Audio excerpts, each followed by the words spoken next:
So somehow I got it in my silly head that it was a good idea for my little level 6 character to try to get to the top of the Pillars of Creation, which is the highest point on the map in Enshrouded. Yeah, so this is how that went down. And through the magic of video editing, that 3-hour adventure has been compressed to about 30 minutes. Enjoy! Hello my fine feathered friends, this is Songbird and welcome to my channel where I make content about sandbox survival games, especially building, occasionally tutorials, and also plenty of Let's Play adventures. I stream Mondays and Fridays starting at 5 p.m. Eastern Time. On my most recent stream, I was just running around the map, just messing around, having fun, exploring things. I wasn't really fussed about doing quests in order because I've mostly been trying to focus on building. I have a wizard tower project I've been working on where I'm building a round tower in this game that has this totally block-based building system. So that's been kind of fun, but I wanted to try to unlock some different block types, and I had looked up online the locations of some different resources and where you could unlock different block types, and I figured I would try to get there to those places, but I was kind of blocked by this red shroud, which apparently meant instant death if I was to fall in it, which I didn't know enough about the game mechanics yet to know what to do about that, but I thought that I could possibly find a way around it. But yeah, once I got to this height, looking across, I could see that it didn't look like it was going to be likely that I was going to be able to find a way across to the other side. But I wanted to get up higher. I wanted to see what was up there and get a better look at the rest of the map. And so it's so funny how these things happen. One step at a time, the slide towards madness occurs. I did not set out to get to the very top of this originally. Oh, and I fell and almost died there. But yeah, I just wanted to get a little higher to get a little bit of a better vantage of the map. Try to see if I could spot some of these locations instead of actually advancing in the game and doing the quests like I probably should have been doing. Yeah, so anyway. Oh, and I fell to my death. And I also broke my first pickaxe. Not my last one by any means. So anyway, since I died and respawned here, I figured it was a perfect opportunity to go to where I had left my one extra flame shrine that I was allowed to have at this level. I also didn't know that if I just focused on that Strength of the Flame quest that the game was trying to get me to do, I could unlock the ability to have multiple flame altars instead of just 2. I could have had 4 or 6 in the world, but I didn't know that. So anyway, I just had the one extra one that I was allowed to have. So I teleported back to my base, repaired my stuff, put away some of the resources I had gathered, and then teleported back. And I figured I wanted to set my flame altar closer so that if I died again, it would be somewhere somewhat closer to where I was heading. So I disabled that flame altar, quenched the flame, and then made a new one and set out to try again. I found the spot where I'd been chopping my little steps and managed to get up to a slightly higher vantage where I confirmed that, yes, well, there's my gravestone. It was awfully cool of the game to put my gravestone up above instead of down below where I'd fallen.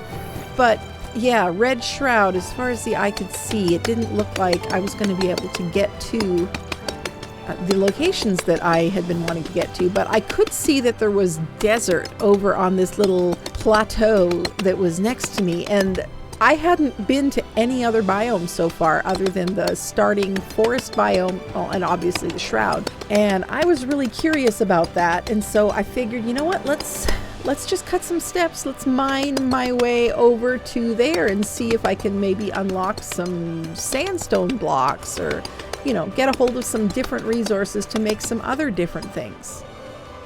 So here I go, choppy chop chop.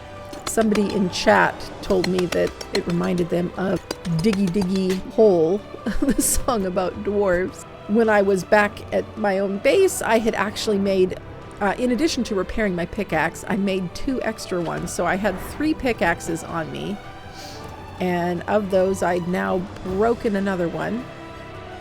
But I confirmed that yes, there was no, I was hoping for like a little neck of land maybe where I could get across the red shroud there to the other side, but nope. Not a thing that was possible, but it looked like getting up higher might be possible.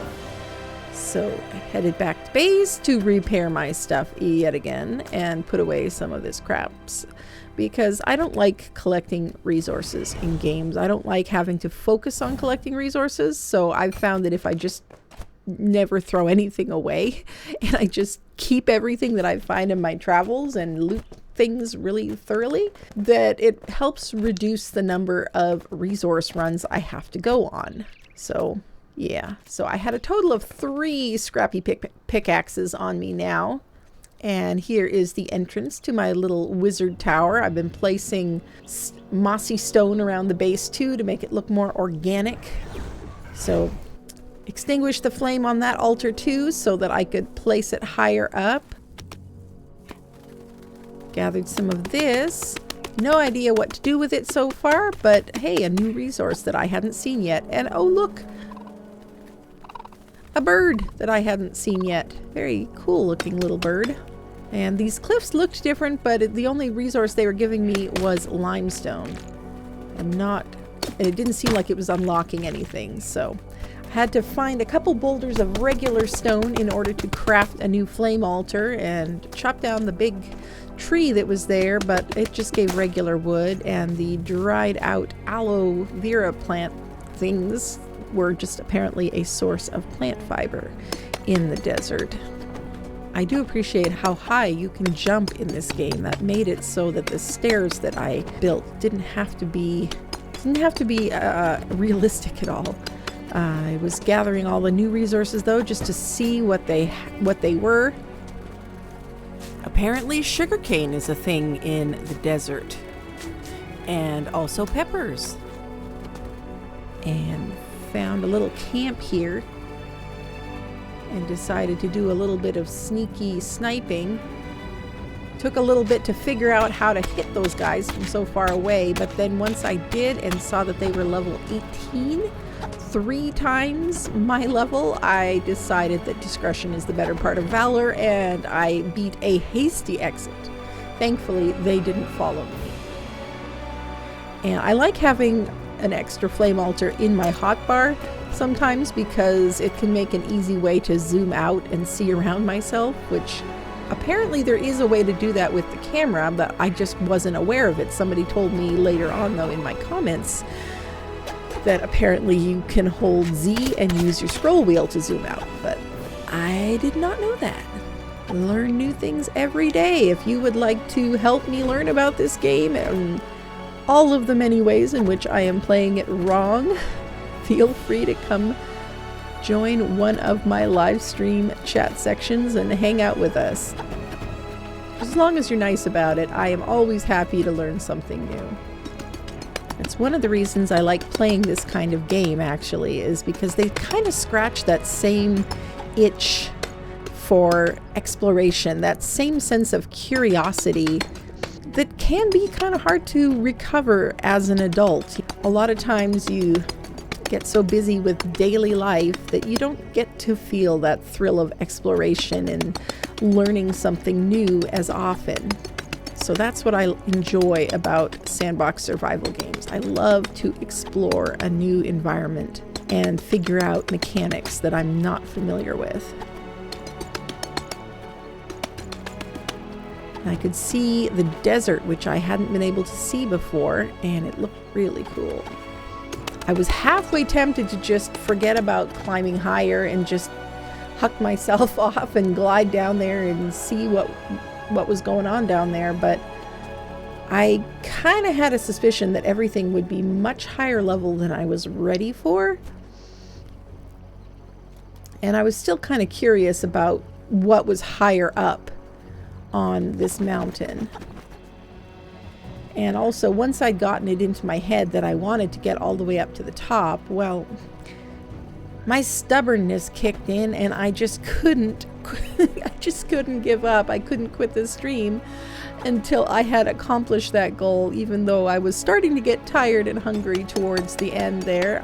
I normally stream for about 3 or 4 hours, Mondays and Fridays, but this particular stream was nearly 7 hours because over half of it was spent in this ridiculous digging operation.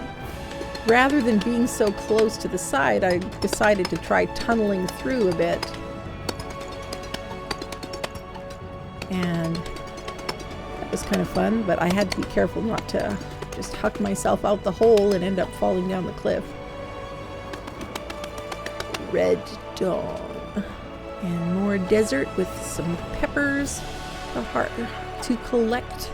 I didn't try eating any of the new foods that I found because I was kind of really focused.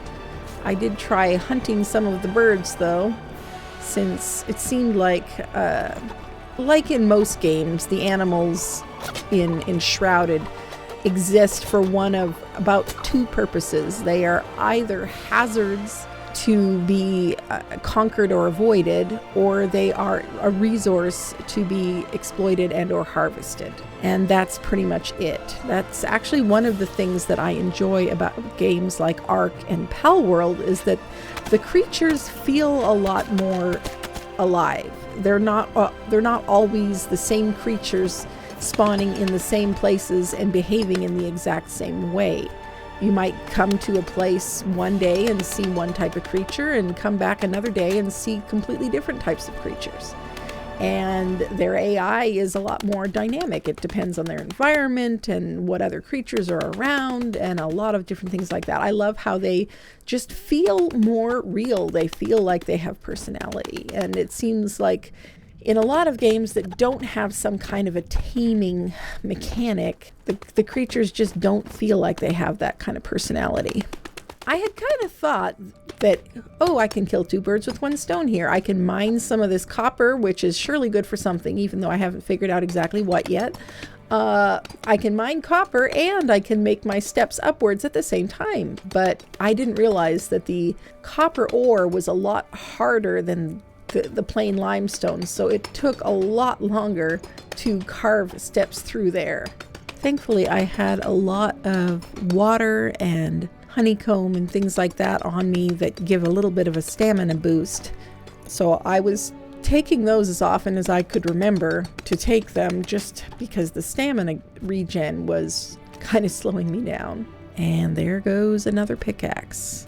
All 3 of those pickaxes were broken now, and I couldn't put down the flame altar up there, so I had to find another spot for it so that I could go home, repair my stuff, and then teleport back. But then I had the genius idea that I could actually make a workbench here and wouldn't even need to teleport back to my base, since just opening the workbench automatically repairs everything in your inventory. And I discovered that there were some things unlocked that I hadn't even been aware that I'd unlocked. I didn't realize that I could make that magic chest. So that was kind of exciting.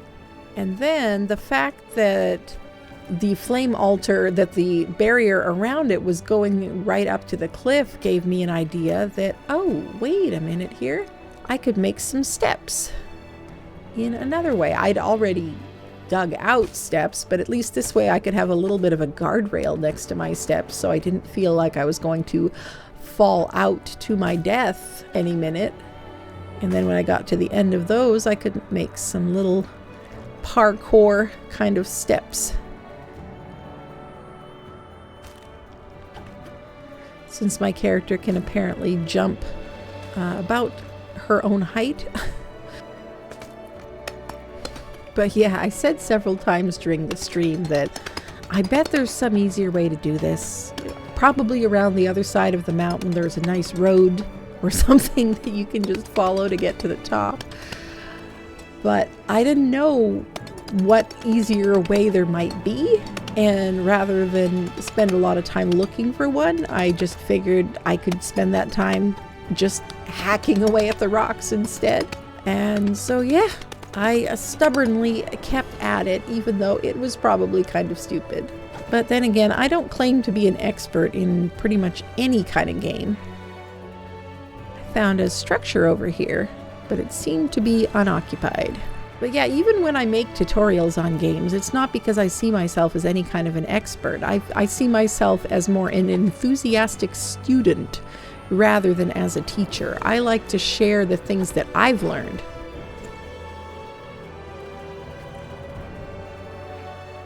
Ooh, and I saw some new creatures down there, which was exciting, but it was not exciting the fact that they were probably level 18 or higher, since the birds and the enemy creatures that I encountered were both level 18, and so I tried to sneak by and make sure that they couldn't see me. So yeah, I love sandbox survival games because I like going on adventures, I like learning new things, I enjoy trying to create artistic, aesthetic looking builds. In my previous career, and really throughout my life, I've always been into arts and crafts, I guess you could say. I've been a professional artist in various capacities most of my adult life. And to me, building things in games is just another artistic outlet. And I love to learn the new things and discover the new places. And yeah, I would love to have you come along for the ride. So if you would like to come along on some of these adventures and learn along with me, or share your knowledge with the class as well, I would love that. So yeah, hit that like button, hit that subscribe button if you'd like to be informed, get the notifications next time I'm live or publish a video, and that'd be awesome. I also have a Discord where we enjoy hanging out, and yeah, it's just a fun place to get to know other gamers. Got a screenshots channel, so if you enjoy building in games as well, you can post screenshots of your own builds. Also have promotion channels, so if you make videos or streams of your own, you can promote those. And I welcome other content creators to my community as well, of content creators of any size. And you know, I'm really excited right now because it feels like this is a really good time to be a sandbox survival gamer. There are so many amazing new games coming out. I was in an exclusive love affair with Ark Survival Evolved and then Ark Survival Ascended for nearly 5 years. And I didn't think there was ever going to be another game that could compete with Ark, just because of the building aspect, the taming of creatures, all of the different aspects of the game I really enjoyed. But now there are some other games that really do compete with it in some of those same areas. And I've been enjoying getting to know some other games, including Enshrouded, including Pal World. I'm looking forward to when Nightingale comes out. I did get to play in a couple play tests, and I also streamed the stress test that they had recently, so that was fun. Definitely planning on making some content about that game once it comes out. This is definitely not the easiest stairway to climb, but I was trying not to spend too much time with making it perfect because I knew that this whole area is going to respawn. And so my work is not exactly going to be saved here. I'm not going to be able to use it again, so might as well just make it just barely enough so that I can get up at least once and place down a flame altar, and then I probably wouldn't ever have to get up that same way again. I decided that rather than going towards the right like I had before, where I had encountered the big cats of some kind that were over there, I decided to try going towards the left instead and see what might be around this side. and also hopefully avoid tangling with high-level dangerous creatures.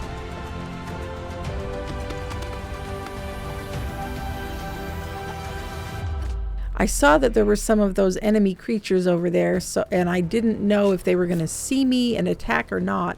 So I very quickly ran behind this rock and put down my flame altar so that if they did see me and kill me, I would at least have some hope of being able to respawn in the same general area.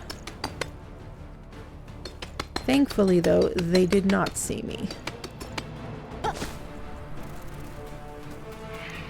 And just like that, we were somehow at the top. There was tumbleweeds, there was purple flowers and interesting trees. A lot of interesting rocks, and this fortress. I wasn't quite sure what to make of it.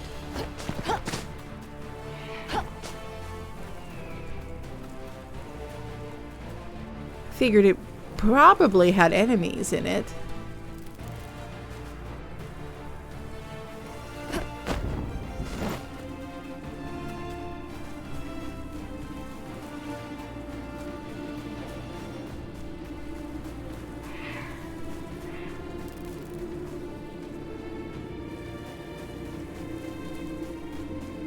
But there was nothing to hear but the wind.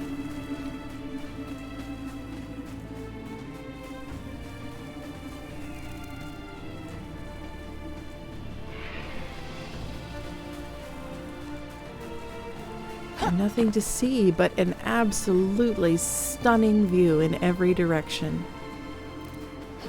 Tumbleweeds, purple flowers, definitely some different things I hadn't encountered before. I wasn't sure if this fortress or whatever it was up here would be inhabited. I was expecting there to be enemies of some kind over here. But, strangely enough, it was completely abandoned. I suspect that this is not finished yet since the game is in early access. The view from the top, though, was absolutely incredible. But yeah, I saw some things that looked like doorways, but they had walls blocking them and you couldn't get in. There was no way of getting inside the structure. So I can only assume that it's going to have some kind of end game content that will be added later on as the developers finish crafting this game. But yeah, 3 hours of chopping at rocks with a pickaxe, going through insert number of pickaxes here because I lost count. Editing Songbird will have to keep track of that and put in the number. But wow, yeah, the view was incredible.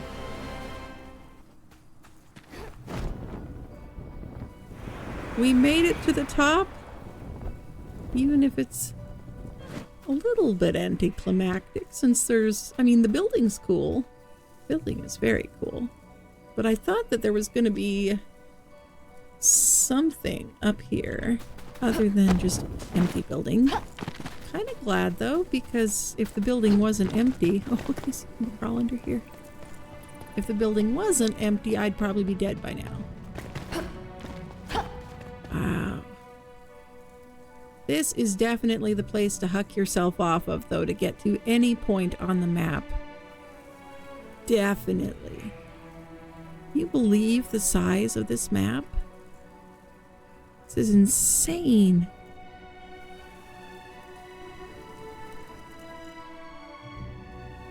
So that's where I ended the stream, but then I decided that I definitely couldn't waste the fact that I'd gotten all the way up here. I needed to go back and deactivate the flame altar I'd placed and figure out a spot up here where I could place a flame altar, because this would be an amazing place to be able to glide to pretty much anywhere else on the map that I could want to go, since it was so high up and very central to the map. I did see a few of the furry enemies, the angry Ewoks, I guess I was kind of thinking of them as, but thankfully I was able to kill them from well out of their range with my bow and arrows and with some explosives. And it seemed like there was only those two. And I apologize for the scrolling text on the screen. I forgot that I still had my credits running while I was recording this part. Since the stream was over, it occurred to me that the top of this little, I don't know, mushroom-shaped rock there would be a great place to put my flame altar if I couldn't put it close to the actual fortress, which, yes, proved to be the case. It wouldn't let me build close to it. So I tried a couple of different ways to get up on there, and then I realized that I was doing things the hard way and that there was a much easier way that I could get up on top of there. Finally turned off the scrolling text. But I realized that by simply making a construction hammer, I could use the dirt and rocks I had been mining up to build myself a nice little ramp to get up on top of there. And then I put out that flame altar. And after that one went away, was able to place a new one up here at the top of the world. And yes, using my level 6 character. If you'd like to watch this stream in its entirety, click the link here. It was a really fun one before I got this crazy idea in my head. We went on a lot of different adventures, actually. I went and rescued the alchemist and did a bunch of exploring, went to the salt mines, died a few times here and there, looked at a bunch of new places that I'd never been to before. And yeah, it was a great time. So yeah, I hope you enjoyed going on this little adventure here with me. If you did enjoy it, I'd appreciate it if you hit that like button. It really does make a big difference. It lets me know that you enjoy this kind of content and that I should continue making it. And it also lets YouTube know that you enjoyed the video so that maybe they'll recommend it to some other people. So anyway, I hope you have an absolutely fabulous rest of your day. And I will see you again very soon. Bye-bye, my friends. If you watch this all the way to the end, please leave a pickaxe emoji in the comments. Thank you.